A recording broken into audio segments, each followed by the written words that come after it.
Hello students, आप सबका स्वागत है क्लास 11th फिज़िक्स में, जहां पर हम लोग रोटेशनल मोशन चैप्टर कर रहे हैं। और आज हम लोग जो टॉपिक करने वाले हैं उसका नाम है मोमेंट ऑफ फोर्स, जिसे हम लोग टॉर्क के नाम से जानते हैं।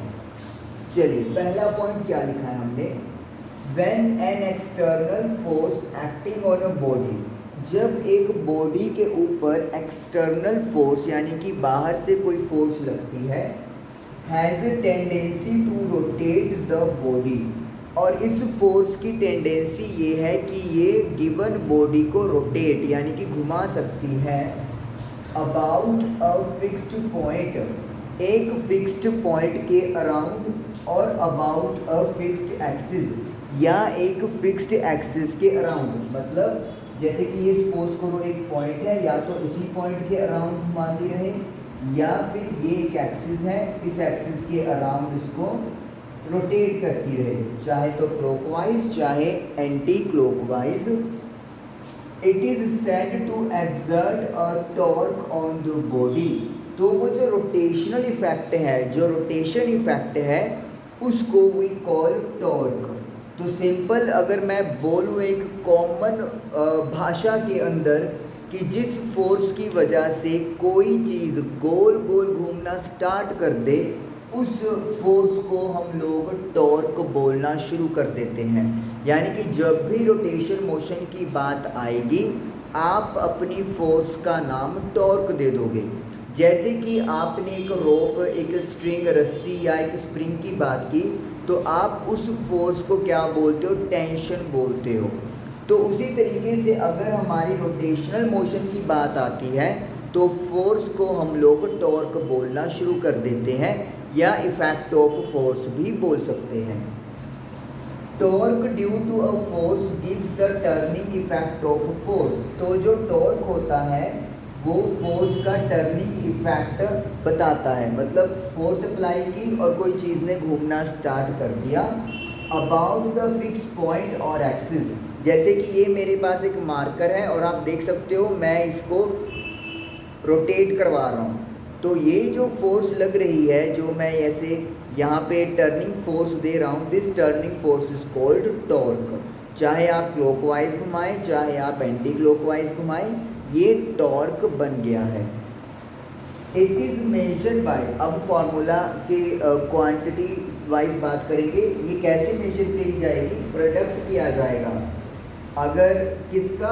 मैग्नीट्यूड ऑफ फोर्स, जितनी फोर्स आप लगा रहे हो उसको perpendicular distance of the line of action of force, और ये जो फोर्स लगा रहे हैं इसका perpendicular distance from the axis of rotation, जिस एक्सिस पर के अराउंड घूम रही है उससे कितना परपेंडिकुलर डिस्टेंस है, जब आप उसका मल्टीप्लाई फोर्स के मैग्नीट्यूड से करोगे तो you will get the torque, तो आपको टॉर्क का वैल्यू मिल जाएगा।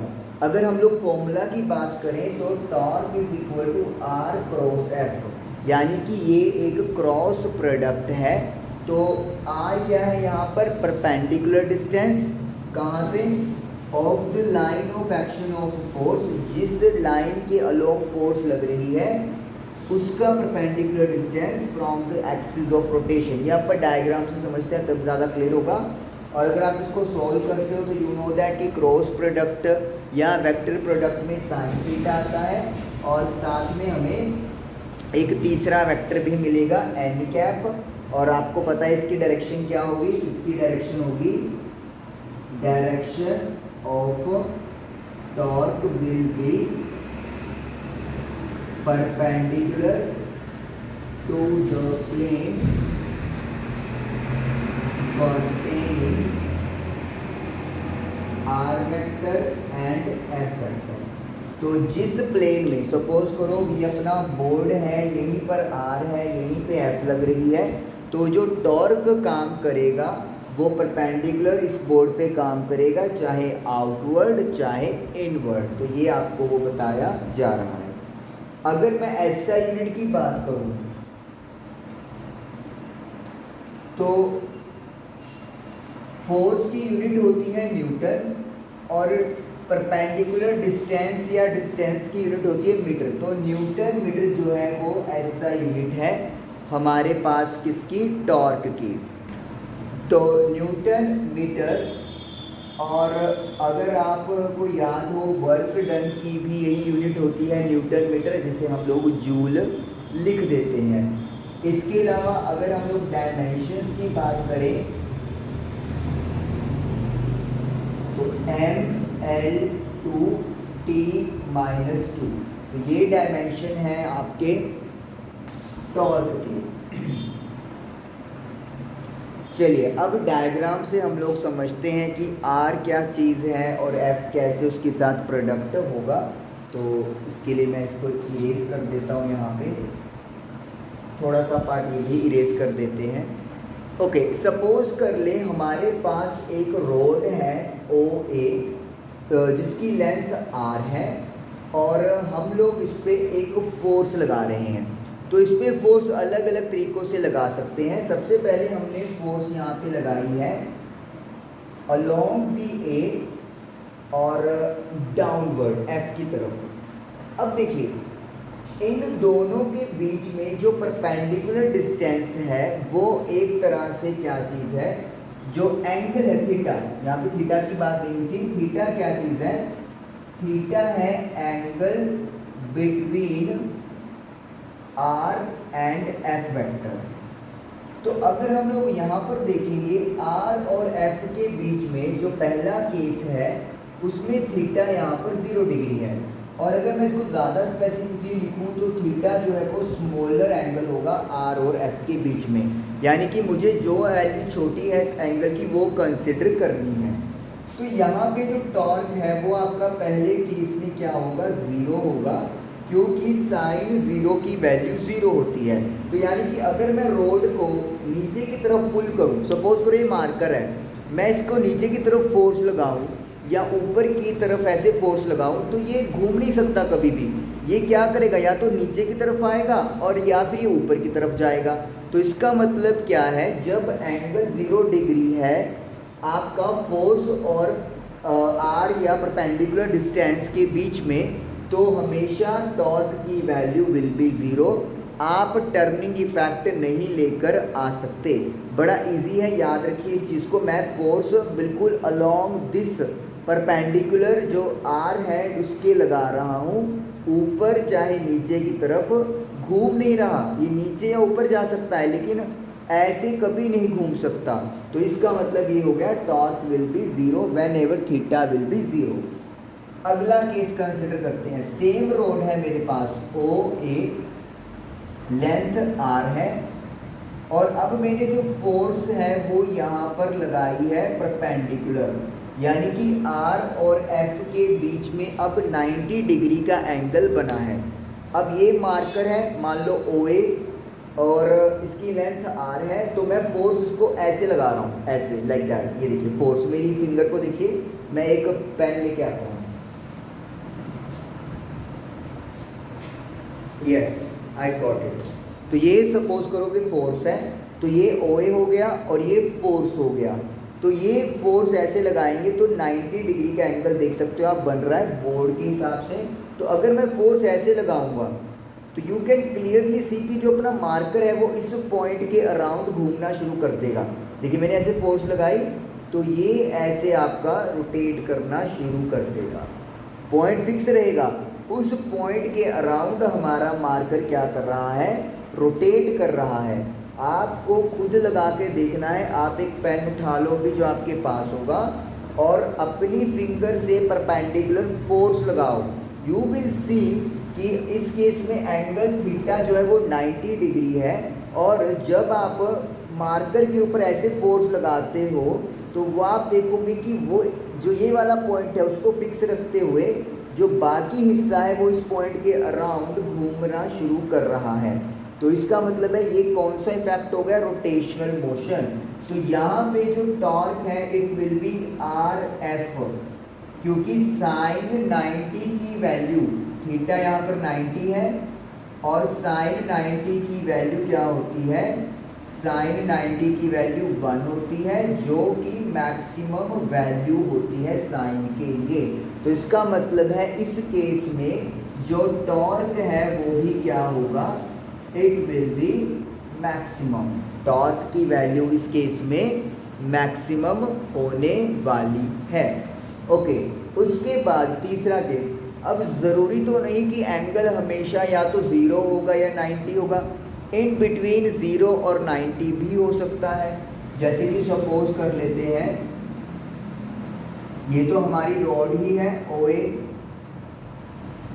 और जो फोर्स है वो सपोज कर लो अब इस तरीके से लग रही है, जैसे ये हमारी रोड हो गई OA जिसका लेंथ R है, और अब जो फोर्स है वो हम लोग ऐसे लगा रहे हैं, ऐसे। आप देखो इसके साथ थोड़ा मैच करने की कोशिश करो। पहले मैंने फोर्स बिल्कुल परपेंडिकुलर लगाई थी, लेकिन अब मैं परपेंडिकुलर नहीं लगा रहा हूँ, अब मैं फोर्स जो है वो थोड़ा सा टेढ़ा लगा रहा हूँ, ऐसे इस डायरेक्शन में। और एंगल मेरा कौन सा कंसिडर होगा, R और F के बीच का एंगल देखना है। एंगल ये भी हो सकता है, एंगल ये भी हो सकता है। तो हमने क्या लिखा था, स्मॉलर एंगल। तो क्लियर है कि ये वाला एंगल जो है वो इन दोनों में छोटा होगा। तो मुझे कौन सा एंगल कंसीडर करना है, ये वाला एंगल कंसीडर करना है थीटा। और मैं यहाँ से एक परपेंडिकुलर लाइन खींचूंगा O से, तो this will be the perpendicular. अगर मैं इस पॉइंट को सपोज करो P मान लेता हूँ, तो आपके पास इसको R मान लो। ट्राइंगल ORP में इसको इरेज कर देते हैं, फिर ज़्यादा क्लियर समझ में आ जाएगा। इसको भी एक्सप्लेन भी करूँगा मैं दोबारा भी कि क्या आप कर रही है। ट्राइंगल ORP में हमने बात की कि परपेंडिकुलर डिस्टेंस, यहाँ पर परपेंडिकुलर डिस्टेंस कौन है, OP है। तो OP इज द परपेंडिकुलर और OR जो है वो आपका हाइपोटेन्यूज है। तो perpendicular upon hypotenuse is equal to tan theta, sorry sine theta होता है। तो यानी कि जो OP है परपेंडिकुलर डिस्टेंस जो है, it will be OR sine theta, and what is the value of OR, it is R sine theta. तो इसका मतलब है इस केस में जो टॉर्क है वो हमारा RF साइन थीटा कैलकुलेट होकर आएगा। दोबारा से ध्यान से देखिए, जो यहाँ पे फोर्स लग रही है, अब इस तरीके से फोर्स लग रही है। अगर मैं इसको ऐसे ले लूँ तो समझाना इजी रहेगा।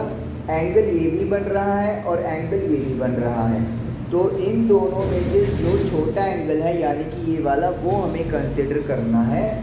और जब O से एक परपेंडिकुलर खींचा जाएगा तो ये परपेंडिकुलर डिस्टेंस होगा किसके साथ, line of action of force, जो फोर्स की एक्शन की लाइन है और जिस पॉइंट या एक्सिस के अराउंड घूम रही है उसके साथ, और line of action of force के साथ 90 का एंगल बनेगा। तो जो OP है it will be the perpendicular distance, और इसकी वैल्यू OR साइन थीटा या R साइन थीटा हो गई। तो टॉर्क का फॉर्मूला क्या था, R क्रॉस F, तो RF साइन थीटा हो गया। तो ये एंगल जो है वो बेसिकली 90 से छोटा है, तो साइन अगर 90 से वैल्यू छोटी होती है तो 1 से कम होता है। तो यानी कि यहाँ पे जो टॉर्क है वो यहाँ से कम आएगा, मैक्सिमम से कम आएगा। एंड यू कैन क्लियरली से आप देख भी सकते हो, अगर मैं इस तरीके से अगर फोर्स ऐसे टेढ़ी लगा रहा हूँ तो ये घूमेगा आपका मार्कर, लेकिन जितना परपेंडिकुलर लगाने पे घूमता है ज़्यादा, उससे कम ये घूमेगा, क्योंकि अब कम टॉर्क प्रोड्यूस हुआ है। तो 90 डिग्री पे torque will be the maximum, और अगर एंगल 90 से कम हो गया तो टॉर्क मिलेगा लेकिन वैल्यू कम मिलेगी, और अगर ये एंगल 0 ही हो गया तो फिर टॉर्क कभी नहीं मिलेगा। एक केस और है हमारे पास, ये तो वही चीज़ है O A कह लो। अच्छा ये पॉइंट A था ना, ये पॉइंट तो A था ही, अपन ने माना ही हुआ था, इसको नया नाम क्यों देना अपन ने।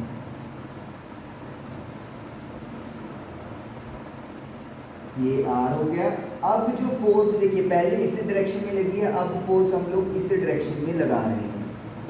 इसका मतलब क्या हो गया कि जैसे ये अपनी रोड है, अब फोर्स इस तरफ से हम लोग लगा रहे हैं, ये ऐसे ऐसे लगा के चलो, ऐसे फोर्स ऐसे लग रही है।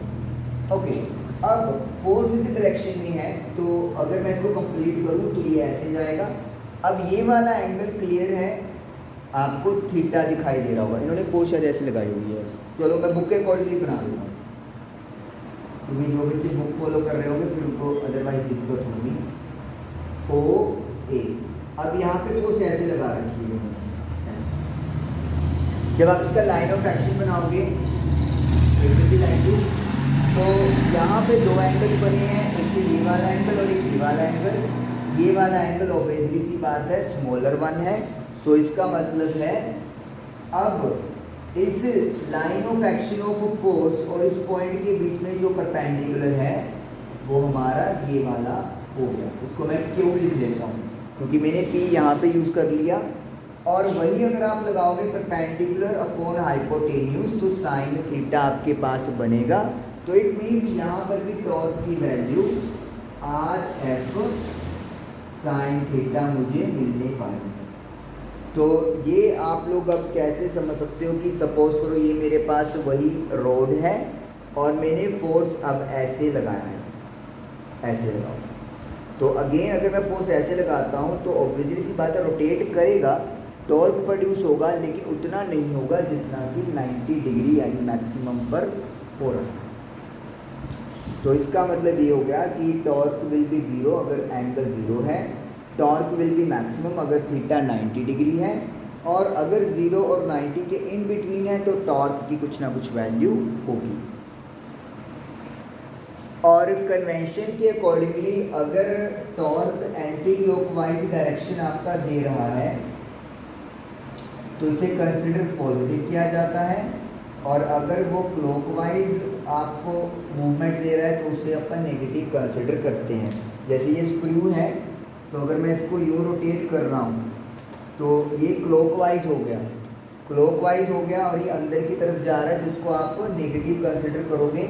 लेकिन अगर मैं इसको एंटी क्लॉकवाइज लेके जा रहा हूँ तो ये परपेंडिकुलर आउटवर्ड आ रहा है, तो इसको हम लोग पॉजिटिव कंसिडर करेंगे। तो इस तरीके से मोमेंट ऑफ टॉर्क या फिर मोमेंट ऑफ फोर्स या फिर टॉर्क हम लोगों का डन हो गया। हमें याद क्या रखना है कि फोर्स और जिस पॉइंट के अराउंड रोटेशन हो रहा है उसमें हमें परपेंडिकुलर डिस्टेंस बनाना है, यानी कि जो line of action of force है वो पॉइंट से जो लाइन आ रही होगी, और जब वो दोनों आपस में जुड़ेंगी तो they should make an 90 degree का एंगल, और तब मैं उसको कैलकुलेशन कर सकता हूँ। Thank you.